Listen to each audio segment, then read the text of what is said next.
So guys, for the first step, once we're on Chrome, you want to click on the three dots in the top right. And now you want to click on settings. And now once we're on this, on the left hand side, you want to select reset settings. And now you want to select restore settings to their original defaults. You can untick this box if you want to, and then click on reset settings.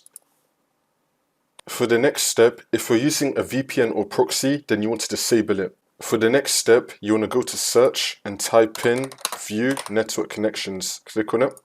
And now once you're on this, you want to find your network adapter. Double click on it. And then click on properties. And then click on Internet Protocol version 4. You want to select obtain an IP address automatically. And now under it, you want to select use the following DNS server address. You want to make the first line 8888. And you want to make the second line 8844, and then click on OK. For the next step, you want to go to search and type in CMD. Now you want to run it as administrator, and then click on yes. And now once you're on this, you want to type in ipconfig space / flush DNS, and then click on enter. And now you want to type in netsh space winsock space reset, and then click on enter.